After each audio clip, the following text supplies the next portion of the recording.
Hello बच्चे लोग। जैसे कि मैंने कहा था कि हम अपने नेक्स्ट पार्ट 2 वीडियो में और डायग्राम बेस्ड क्वेश्चंस प्रैक्टिस करेंगे। तो फटाफट कंटिन्यू करते हैं। हमने पिछली वीडियो में अपना starting part of life processes जिसमें हमने digestion, alimentary canal, human heart के काफी क्वेश्चंस प्रैक्टिस करे थे। ये हमारा पार्ट 2 वीडियो है। इसमें जो टॉपिक्स हमारे पिछली वीडियो में रह गए थे लाइफ प्रोसेसेस के, इस वीडियो में हम उन टॉपिक्स के ऊपर क्वेश्चन प्रैक्टिस करेंगे। तो हम स्टार्ट करते हैं विद आवर फर्स्ट क्वेश्चन। ये है ह्यूमन रेस्पिरेटरी सिस्टम। और जैसे कि मैंने कहा था पिछली वीडियो में भी कि इस बार हम पहले ही लेबलिंग से स्टार्ट करेंगे। जब भी ऐसा कोई क्वेश्चन आपके एग्जाम में आ जाता है तो पहले ही लेबलिंग करनी स्टार्ट कर दो और उसके बाद आइडेंटिफाई करना क्या पूछा है। वैसे तो इस क्वेश्चन में और कुछ पूछा ही नहीं, आइडेंटिफाई ही पूछा है। ये हमारा पहला पार्ट है जो कि है फेरिंग्स। अब बहुत सारे बच्चों को कंफ्यूजन हो जाता है, फेरिंग्स कैसे लिखें, लैरिंग्स कैसे लिखें। पहले मैं बता देती हूँ क्यों लैरिंग्स है। तो इसको कैसे समझना है आपको, कि जो हमारा थ्रोट होता है, ये थ्रोट रीजन, ये फेरिंग्स, ये पहले आता है।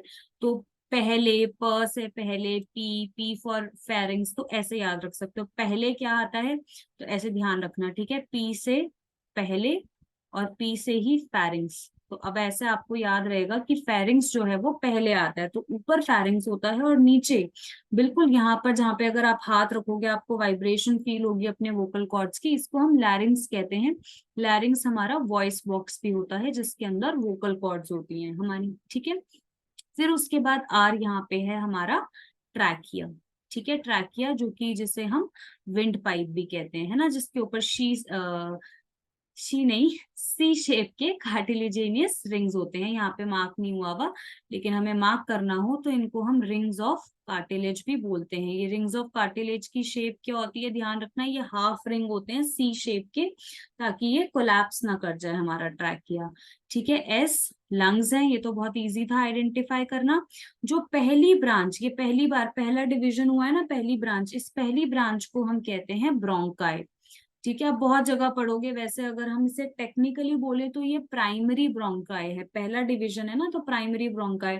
जो दूसरा डिवीजन होता है, जैसे अगर मैं यहाँ आपको जूम करके दिखाऊं तो ये हमारा पहली डिवीजन है अभी, तो हम इसे प्राइमरी ब्रोंकाई कहते हैं, ठीक है ना। मैं प्राइमरी को ऐसे लिख देती हूँ शॉर्ट में। फिर यहाँ पे हमारे लंग्स आ जाते हैं। यहाँ से जो सेकेंड ब्रांच निकलती है ना, उसको हम सेकेंडरी ब्रोंकाई कहते हैं। और सेकेंडरी ब्रोंकाई से भी जो छोटी छोटी ब्रांचेस निकलती हैं उसको फिर हम ब्रोंक्यूल्स कहते हैं, है ना, उनको हम ब्रोंक्यूल्स कहते हैं। तो यहाँ पे जो यू है हमारा, यू हमारा क्या है, ब्रोंक्यूल्स। इसको प्लीज ध्यान से समझना, ब्रोंक्यूल्स और ब्रोंकाई में क्या, जो बिल्कुल लास्ट वाला पार्ट होता है वो ब्रोंक्यूल्स होता है। एंड दीज अल्टीमेटली ये आपके टर्मिनेट होते हैं किसमें, सैक लाइक स्ट्रक्चर्स, जिसको आप कहते हो एल्व्यूलाई। यहाँ पे मार्ग नहीं है पर ऐसे एक्स्ट्रा जानने में कोई बुराई भी नहीं है। तो ये होता है हमारा एल्व्यूलाई। तो ये हमेशा ध्यान रखना कि bronchiole terminate into alveoli. Alveoli sac like structure होता है, बलून लाइक, और बहुत ही आपका लंग्स का सरफेस एरिया बढ़ा देता है। इतना बढ़ा देता है कि अगर आप अपने लंग्स को ओपन अप करो तो वो कम से कम एक टेनिस कोर्ट जितना एरिया कवर कर सकते हैं, ठीक है।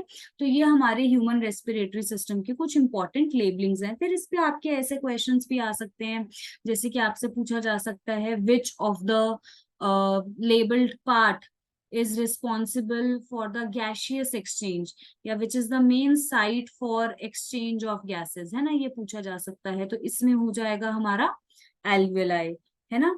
So which act as the passage for conducting passage for air, तो वो हो जाएगा आपका ट्रैकिया। ट्रैकिया पैसेज है, वो रास्ता है जिससे एयर होकर गुजर रही है ना। तो ये हमारे कुछ इंपॉर्टेंट लेबलिंग थे ह्यूमन रेस्पिरेटरी सिस्टम के। चलो नेक्स्ट क्वेश्चन करते हैं। ये क्वेश्चन आपका है, ये सिंगल जो हमारी है ये है एल्वियोलाई सैक, है ना। ये हमारा एल्वियो, कुछ गड़बड़ करी है मैंने स्पेलिंग में, क्या गड़बड़ करी है, एल्वियोलाई, ये है हमारा एल्वियोलाई। चलो क्लियर कर देते हैं, गंदा सा लग रहा है देखने में। ये है हमारा एल्वियोलाई, फिर से लिख देते हैं, कोई बात नहीं, है ना। तो वाई हमारा आइडेंटिफाई हुआ है एल्वियोलाई, अब ठीक है ना, वो गंदा सा लग रहा था स्पेलिंग। सो एल्वियोलाई, एल्वियोलाई जो पूरा एक सिंगल सैक होता है हमारा, ठीक है। और ये जो है हमारी, ये है ब्लड कैपिलरी, ये है हमारी ब्लड कैपिलरी। अगर वैसे आप इसमें देखो तो ये Z और X हमारा एक ही चीज है ना, इसके बीच में यहाँ आरबीसी फ्लो कर रहे हैं। खैर हमें यहाँ आइडेंटिफाई नहीं करना, ये ब्लड कैपिलरी का ही पूरा पार्ट है। तो ऐसे ही होता है, लंग्स में एक सैक होती है और सैक के ऊपर एक नेटवर्क ऑफ ब्लड कैपिलरीज होता है जिसके बीच में गैसियस एक्सचेंज होता है, गैसेस का लेना देना होता है। तो अब हमारा क्वेश्चन क्या है, हमारा क्वेश्चन है what are the oxygen concentration in X Y and Z। तो भाई हमें ये पहचानना है कि कहाँ ऑक्सीजन हमारा हाई होगा और कहाँ ऑक्सीजन लो होगा। देखो अगर आपने आपने इनहेल किया है तो हमेशा एल्वियोलाई में भर भर के ऑक्सीजन होगा, बहुत ज्यादा ऑक्सीजन होगा। और ये जो कैपिलरी है बेचारी ये काम करके आ रही है, ये आगे आपकी पूरी बॉडी में रेस्पिरेशन करके आ रही है, तो यहाँ आपको CO2 का अमाउंट बहुत ज्यादा हाई मिलेगा। ठीक है, तो इसलिए ऑक्सीजन हमेशा एल्वियोलाई से ब्लड के पास आती है। आपने पढ़ा है ना कि जो भी आपकी, तो सिंपल सा वो है आपका डिफ्यूजन, कोई इसमें रॉकेट साइंस है नहीं। हाई प्रेशर से हमेशा जो आपकी गैस होती है वो लो प्रेशर से जाती है, तो एल्वियोलाई में ऑक्सीजन हमेशा हाई होता है। कहाँ पर, एल्वियोलाई में। तो इसलिए एल्वियोलाई से हमेशा कहाँ चली जाती है हमारी ऑक्सीजन, ब्लड में चली जाती है। ठीक है, ब्लड के पास क्या है, CO2 बहुत हाई होता है, तो ब्लड से CO2 एल्वियोलाई में चली जाती है। तो एल्वियोलाई में हमेशा जो कि हमारा क्या है भाई, वाई, वाई में हमेशा आपको प्रेशर जो है वो हाई मिलेगा, है ना। अब दो ऑप्शन है, A B तो चलो हमारे क्रॉस हो गए, तो C या D हो सकता है। फिर जो ब्लड कैपिलरीज हैं, ब्लड कैपिलरी में हमेशा आपको जो प्रेशर है वो लो मिलेगा, है ना। अगर आप यहाँ देखो इधर भी लो है इधर भी लो है, क्योंकि दोनों हमारा X और Z ब्लड कैपिलरी का ही पार्ट है। तो इसका करेक्ट आंसर होगा D, कि ये जो हमारे पार्ट्स हैं X एंड Z, यहाँ पे हमेशा ऑक्सीजन की कॉन्सेंट्रेशन लो होगी, क्योंकि ये यूज्ड है। अभी ब्लड कैपिलरी पूरी बॉडी का ब्लड लेकर आई है जिसकी ऑक्सीजन यूज हो चुकी है। एंड एल्वियोलाई जो कि हमारा Y है, इसमें हमेशा ऑक्सीजन का कॉन्सेंट्रेशन हाई मिलेगा। ठीक है, चलो नेक्स्ट क्वेश्चन करते हैं। ये क्या है, ये बड़ा जूम इन हो गया है, बट ये हमारी एक ब्लड वेसल है जो कि इन्होंने बता दिया आर्टरी है। अदरवाइज आपसे पूछ भी सकते थे कि आपको कैसे पता आर्टरी है, तो मुझे इसलिए पता है क्योंकि मैंने पढ़ा हुआ है। ऐसा नहीं है, आप भी देख सकते हो। देखो जिसकी बहुत सिंपल सी बात है, मैं तीनों वेसल ना आपको ड्रॉ करके दिखा देती हूँ। ये होती है कैपिलरी, कैपिलरी हमेशा आपकी वन सेल थिक होगी, वन सेल थिक समझते हो, एक ही लेयर की बनी हुई। फिर ये आपकी होगी वेन, ठीक है, ये वेन है। वेन में क्या होता है, जो ये ल्यूमन होता है ये थोड़ा सा ब्रॉड होता है, ठीक है। और फिर अब अगर आप आर्टरी देखोगे तो आर्टरीज जो होती है ना वो बहुत थिक होती है, बहुत थिक होती है। और जो अंदर इसका ल्यूमन छोटा होता है, और यहाँ ये जो वॉल होती है ये बहुत थिक होती है। कलर नहीं कर पा रही मैं इसमें, ठीक है। ये देखो ये बहुत थिक होती है, पूरी पूरी ये जो लेयर है ये बहुत ज्यादा थिक वॉल की बनी है। क्यों बनी है थिक वॉल की, चलो यही क्वेश्चन पूछा है हमसे, क्योंकि देखो ना आर्टरी को बहुत हाई प्रेशर से ब्लड को फ्लो कराना है बहुत तेजी से, तो फट जाएगी ना इतने हाई प्रेशर से तो आर्टरी। तो इस वजह से नेचुरली आर्टरी का जो ये ल्यूमन होता है, ल्यूमन मतलब सेंट्रल पार्ट, ये वाली चीज ल्यूमन हो गई जहां से ब्लड आएगा या जाएगा, ठीक है, तो ये ल्यूमन है। तो ये जो आर्टरी होती है इसका नैरो ल्यूमन होता है, ल्यूमन छोटा होता है लेकिन वॉल्स जो होती हैं बहुत थिक होती हैं। देख रहे हो, इतना भी आपको पढ़ना नहीं है, पर कम से कम 3 लेयर थिक होती है आर्टरी हमारी, ठीक है। तो क्वेश्चन क्या है, which statement supports the likely reason for thick wall, कि क्यों है thick wall, to sustain high pressure blood from the heart, to carry large amount of blood, thickness का लार्ज अमाउंट से कोई लेना देना नहीं है, to ensure blood flow in one direction, one direction को तो सवाल ही नहीं उठता, इतना हाई प्रेशर है तो जाएगा ही ब्लड हमेशा एक डायरेक्शन में, and to allow easy exchange. भाई इजी एक्सचेंज के लिए तो थिनेस्ट वॉल होनी चाहिए बल्कि, इसलिए हमेशा जो हमारा एक्सचेंज होता है वो कैपिलरीज में होता है। आप देखो हमेशा जो आपका गैशियस एक्सचेंज हो रहा है वो कैपिलरी में होता है, क्योंकि सबसे थिन होना चाहिए एक्सचेंज के लिए। तो इसका आंसर होगा हमारा A, to sustain high pressure blood, क्योंकि हार्ट से आर्टरी हमेशा हार्ट से निकल रही है, याद रखना हार्ट से निकलने वाली वेसल को ही आर्टरी कहते हैं, जो हार्ट तक आ रही होती है वो वेन होती है। तो जो हार्ट से निकलने वाली वेसल है, जो हार्ट से निकल रही है, वो बहुत तेज, क्योंकि हार्ट करता है पंप, तो बहुत तेजी से ब्लड निकल रहा है, बहुत हाई प्रेशर, तो उस हाई प्रेशर को सस्टेन करने के लिए जो ये वॉल्स होती हैं आर्टरीज की वो थिक होती हैं। नेक्स्ट हमारा ये एक्सक्रीटरी सिस्टम गिवन है ना, जिसको आप एक्सक्रीटरी सिस्टम या यूरिनरी सिस्टम भी बोल सकते हो। Identify the structure through which urine leaves the urinary bladder, हमसे सिर्फ वो वाला स्ट्रक्चर आइडेंटिफाई करने के लिए बोला है जो through which urine leaves the urinary bladder, पर हम सारे आइडेंटिफाई कर लेते हैं। A is are pair of kidney, है ना, ए हमारी है किडनी, बीन शेप होती है, ये हमारा है यूरेटर, यूरेटर जो कनेक्ट करता है किडनी को यूरिनरी ब्लैडर से। तो सी हमारा है, मैं यहाँ लिख देती हूँ, सी को उधर जगह नहीं है, सी हमारा है यूरिनरी ब्लैडर, ठीक है।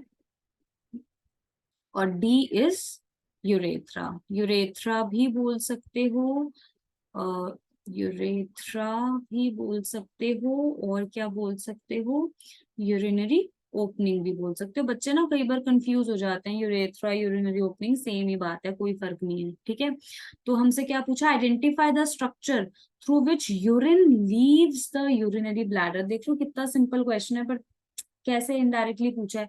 तो यूरिनरी ब्लैडर से कौन से पार्ट में यूरिन जा रहा है और लीव कर रहा है, अल्टीमेटली डी, है ना। तो इसका आंसर हो गया D, that is urinary bladder. You भी लिख देती हूँ, मैंने ऊपर लिख दिया यूरिनरी ब्लैडर, सॉरी, ओहो यूरिनरी ब्लैडर नहीं, देखा, बातों बातों में मैंने गलत लिख दिया। यूरिनरी ओपनिंग, यूरिनरी ओपनिंग, या फिर पूरा ही लिख देते हैं, ये शॉर्ट फॉर्म लिखने में गड़बड़ होती है ना। चलो, इससे हमें ये पता लगता है कि हमें कभी भी शॉर्ट फॉर्म नहीं लिखनी है। यूरेथ्रा, ठीक है, यूरेथ्रा हमारा वो स्ट्रक्चर है जिससे urine will leave the urinary bladder. Question ऐसे भी आ सकता था, विच part is responsible for storage of urine, कहाँ यूरिन टेम्पररी स्टोर हो रहा है आपका, तो उसमें सी आ जाता है, यूरिनरी ब्लैडर, ठीक है। Which part is carrying urine from kidney to bladder, तो उसमें यूरेटर आ जाता, ठीक है। नेक्स्ट क्वेश्चन भी हमारे एक्सक्रीटरी सिस्टम पे ही है। ये सारे क्वेश्चंस आपके वो क्वेश्चंस हैं जो कहीं ना कहीं बोर्ड में आ चुके हैं या आ सकते हैं, या डायग्राम वो है उनको हमने क्वेश्चन चेंज कर दिया है, पर मोर और लेस आपके यही क्वेश्चंस आते हैं, ठीक है। What is the importance of the labelled part in excretory system. अब आप इम्पोर्टेंस तो तब बताओगे ना जब आपको पता होगा कि ये कौन सा पार्ट है। तो ये कौन सा पार्ट है, ये यूरिनरी ब्लैडर है। तो अब जब हमने आइडेंटिफाई कर लिया है कि ये यूरिनरी ब्लैडर है, तो अब आप बता सकते हो कि इसकी क्या इंपॉर्टेंस है। इसकी इंपॉर्टेंस क्या है, it temporary storage of urine, it does temporary storage of urine, ये यूरिन को टेम्पररी स्टोर करता है। और यूरिनरी ब्लैडर के ना चारों तरफ एक नर्व्स का सिस्टम होता है। तो जब ये ब्लैडर फुल हो जाता है तो इसकी मसल स्ट्रेच होती है ना, ये बहुत इलास्टिक मसल से बना होता है। तो जब ये ब्लैडर फुल हो जाता है, इसकी मसल स्ट्रेच करती है, तो ब्रेन तक एक सिग्नल जाता है कि ब्लैडर फुल हो चुका है, and then we feel the urge to urinate. तब हमें फील होती है कि अब हमें यूरिनेट करना है, and then urinary bladder releases urine. तो इसका मेन फंक्शन इज कि अदरवाइज तो आप सोचो इतनी इतनी फिल्ट्रेशन हो रही है ब्लड की, कॉन्टिन्यूसली फिल्ट्रेशन हो रही है, इट इज नॉट पॉसिबल ना कि हम बार बार through urethra urine is moving out, है ना। तो इसलिए यूरिनरी ब्लैडर जो है एक वो टेम्परेरी स्टोरेज का काम करता है। इसमें जो हमारा यूरिन है वो टेम्परेरी कुछ आवर्स के लिए स्टोर होता है। जब ये फुल हो जाता है then we receive the urge to urinate. चलो, ये बच्चों का फेवरेट डायग्राम है, नूडल जैसा टेढ़ा मेढ़ा, इसको नेफ्रॉन कहते हैं, है ना। अभी मैं आगे आने वाली वीडियोस में कुछ ऐसे टिप्स एंड ट्रिक्स भी शेयर करूंगी जिसमें you learn how to draw diagram. वैसे ड्रॉ करने के लिए डायग्राम डायरेक्टली नहीं आते, बट कुछ आ भी जाते हैं। जैसे भी आप आगे देखोगे कोऑर्डिनेशन वाले चैप्टर में रिफ्लेक्स आर्क आता है बनाने के लिए, है ना। तो ये बनाने के लिए कुछ, लेकिन कई बार आपके लॉन्ग क्वेश्चन आ जाते हैं, तो अच्छा लगता है आप अपने आंसर को थोड़ा सा डायग्राम से सजा दो, ठीक है ना। तो हम उसमें देखेंगे। अब ये हमारा नेफ्रॉन है, nephron is the basic structural and functional unit of kidney, ये भी ध्यान रखना, ठीक है। अब ये सारे क्वेश्चन तो तब आंसर कर पाओगे ना जब पार्ट्स पता होंगे क्या क्या है।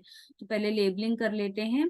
ए हमारा यहाँ पे है ग्लोमेरुलस, ठीक है, ग्लोमेरुलस स्पेलिंग सही से लिखना एग्जाम में, ठीक है, ग्लोमेरुलस है। ग्लोमेरुलस किसके अंदर होता है, बोमन्स कैप्सूल के अंदर होता है ना, जो ये कटोरा है बेसिकली। इसलिए का कटोरा ओनली, छन्नी ना कटोरा, इससे अच्छा कुछ नहीं हो सकता। नेफ्रॉन एक छन्नी है जो एक कटोरे में रखी है, ये कटोरा हमारा ये रहा बोमन्स कैप्सूल, इसके अंदर ये हमारा छन्नी है, नेटवर्क ऑफ कैपिलरीज, जिसको हम ग्लोमेरुलस कहते हैं। ग्लोमेरुलस कुछ नहीं है, कोई अलग से स्ट्रक्चर नहीं है। Glomerulus is a tuft of capillaries. Tuft किसको कहते हैं? टफ्ट मतलब गुच्छा, कैपिलरीज का गुच्छा और कुछ नहीं है। ठीक है, जहाँ पे ब्लड आपका फिल्टर हो रहा है, अल्ट्रा फिल्ट्रेशन हो रही है, जहाँ पे अच्छे से बहुत सारी लेयर से गुजर के आपका ब्लड फिल्टर हो रहा है। फिर ये सी पार्ट है। सी पार्ट हमारा है टिब्यूलर पार्ट ऑफ नेफ्रॉन, है ना। तो टिब्यूलर, सिर्फ टिब्यूलर तो लिख नहीं सकते, टिब्यूलर में भी ये हमारा होता है पीसीटी। पीसीटी जिसको हम कहते हैं प्रॉक्सिमल कॉन्व्यूलेटेड टिब्यूल। अब आप कहोगे बहुत कॉम्प्लेक्स नाम है, मैं कहूंगी बहुत इजी है, कुछ नहीं है, हर वर्ड में मीनिंग छुपा है। टिब्यूल मैंने बता दिया, टिब्यूलर पार्ट है तो टिब्यूल। कॉन्व्यूलेटेड, कॉन्व्यूलेशन का मतलब होता है जो मुड़ा हुआ बहुत ज्यादा, जैसे ब्रेन में भी बहुत आप देखोगे कॉन्व्यूलेशंस होती हैं। तो जहां भी एक समझो पाइप को मोड़ रखा है, कॉन्व्यूलेशन, मुड़ा हुआ, कॉन्व्यूलेटेड। प्रॉक्सिमल, प्रॉक्सिमल का मतलब होता है पी से प्रॉक्सिमल, पी से पास। पास मतलब पास फेल वाला पास नहीं, हिंदी में लिख देती हूँ, पास जो करीब है। तो ये बोमन कैप्सूल के पास है तो प्रॉक्सिमल, प्रॉक्सिमिटी का मतलब ही पास होता है ना, इंग्लिश में पढ़ते हैं ना प्रॉक्सिमल। तो वो हिस्सा जो नेफ्रॉन के पास है और मुड़ा हुआ है, प्रॉक्सिमल कॉन्वोल्यूटेड ट्यूब्यूल। तो ऐसे ही ये वाला हिस्सा जो नेफ्रॉन ग्लोमेरुलस से दूर है, वो भी डिस्टल कॉन्वोल्यूट, डिस्टल मतलब दूर, डिस्टेंस, डिस्टल उससे आया है हमारा। तो डिस्टल कॉन्वोल्यूटेड ट्यूब्यूल, मुड़ा हुआ हिस्सा जो नेफ्रॉन से दूर है। तो आप ऐसे भी याद रख सकते हो, भाई दूर है, डिस्टल है, तो डिस्टल कॉन्वोल्यूटेड ट्यूब्यूल, है ना। फिर ये जो हमारा बी पार्ट है, बी हमारा यू शेप पार्ट है, ये हमारा है हेनलेज लूप। इसको कैसे याद रखना है ये तो अभी मुझे याद नहीं आ रहा है, बट प्रॉक्सिमल और डिस्टल कंफ्यूजिंग होता है, वो मैंने आपको बता दिया है। बी हमारा हेनलेज लूप है, यू शेप।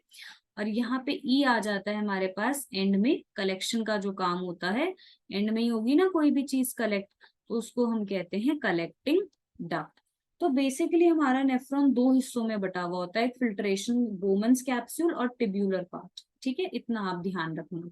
तो अब हम क्वेश्चन करते हैं। काफी जल्दी हमने नेफ्रॉन पढ़ लिया, मैंने आपको ऑलमोस्ट 1 मिनट में नेफ्रॉन का स्ट्रक्चर पढ़ा दिया है। ठीक है, तो चलो क्वेश्चन देख लेते हैं। पहला क्वेश्चन कह रहा है identify the part responsible for ultra filtration of blood and name it.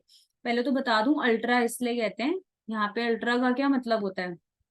Ultra बहुत जगह यूज करते हो, है ना, अल्ट्रा वर्ड। तो अल्ट्रा का मतलब होता है जब लेयर्स आ जाती हैं, काफी प्रोसेस के थ्रू होकर गुजरता है ना, उसको अल्ट्रा फिल्ट्रेशन कहते हैं। तो हमारा अल्ट्रा फिल्ट्रेशन कहाँ पे होगा? ए, जो कि है ग्लोमेरुलस। ठीक है, शॉर्ट फॉर्म लिखने वाली थी, मैंने लिखी नहीं, पिछली बार गड़बड़ हो गई थी। ठीक है, ए ग्लोमेरुलस, जहाँ पे हमारा क्या होगा? Ultrafiltration. In which of the following labelled part reabsorption take place. देखो हमेशा ना कसर रह जाती है, आप कभी जूस भी निकालते हो तो थोड़ा कसर रह जाती है, फिर एंड में आप उसको वापस स्क्वीज आउट करते हो।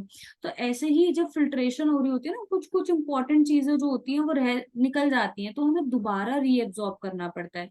तो हमेशा टिब्यूलर पार्ट में, तो टिब्यूलर पार्ट हमारा कौन सा है? सी एंड डी, यही तो है कॉन्वोल्यूटेड ट्यूब्यूल। अगर एग्जाम में देखो एनसीईआरटी में लिखा नहीं है पीसीटी डीसीटी, ठीक है, लेकिन आ जाते हैं ऐसे क्वेश्चन में, तो अगर आप सिर्फ टिब्यूलर पार्ट भी लिख कर आओगे तो आपको मार्क्स मिल जाएंगे। आप टिब्यूलर पार्ट ऑफ नेफ्रॉन भी लिख सकते हो। वैसे तो ये नाम आसान है, याद करने में कोई दिक्कत नहीं है, प्रॉक्सिमल कॉन्वोल्यूटेड ट्यूब्यूल या डिस्टल कॉन्वोल्यूटेड ट्यूब्यूल, बट ये टिब्यूलर पार्ट है जिसमें रीएब्जॉर्प्शन हो रहा है। ठीक है, ध्यान रखना। नेक्स्ट क्वेश्चन है हमारा, name any two components of blood which are reabsorb during urine formation. अभी पिछला क्वेश्चन था कि रीएब्सॉर्प्शन कहाँ हो रही है, अब आपसे पूछे कि किन चीजों की रीएब्सॉर्प्शन हो रही है। भाई कुछ जरूरी होगा जो ब्लड से निकल गया कि दोबारा रीएब्सॉर्ब हो रहा है। तो दोबारा क्या क्या चीजें रीएब्सॉर्ब होती है हमारी? ग्लूकोज, एक तो ग्लूकोज थोड़ा बहुत निकल जाते हैं, बहुत इंपॉर्टेंट क्वेश्चन है, आप इसको मान के चलो, ये बहुत ही ज्यादा इंपॉर्टेंट क्वेश्चन है, बहुत इंपॉर्टेंट है। ठीक है, तो क्या क्या चीजें रीएब्सॉर्ब होती हैं? ग्लूकोज रीएब्सॉर्ब होता है, अमीनो एसिड रीएब्सॉर्ब होता है, अमीनो एसिड क्या है, simplest form of protein. Water reabsorb होता है, और आपके कुछ सॉल्ट्स रीएब्सॉर्ब होते हैं जिसमें ज्यादातर NaCl आता है आपका, ठीक है, सोडियम पोटेशियम आता है। वो हमारी स्क्रीन को क्या हो गया, अभी तो खत्म नहीं हुई वीडियो। यस, तो क्या क्या चीजें हमारी रीएब्सॉर्ब होती हैं, glucose, amino acid, water and salt. तो ये वो चीजें हैं जो रीएब्सॉर्ब होती है कौन से हिस्से में, टिब्यूलर पार्ट ऑफ नेफ्रॉन में। So that's it for today. हमने मेजर मेजर डायग्राम्स जो हैं कवर कर लिए हैं। प्रोबेबली मैं अपनी नेक्स्ट वीडियो में कुछ इस चैप्टर का कोई इंपॉर्टेंट टॉपिक कवर करूंगी, कोशिश करूंगी पहले टॉपिक कवर करूं, फिर उसके बाद हम और डायग्राम्स कवर कर सकते हैं। बट मोर और लेस आपके इसी तरीके के डायग्राम्स आते हैं एग्जाम में, और इसी तरीके के उनपे बेस्ड क्वेश्चंस आते हैं।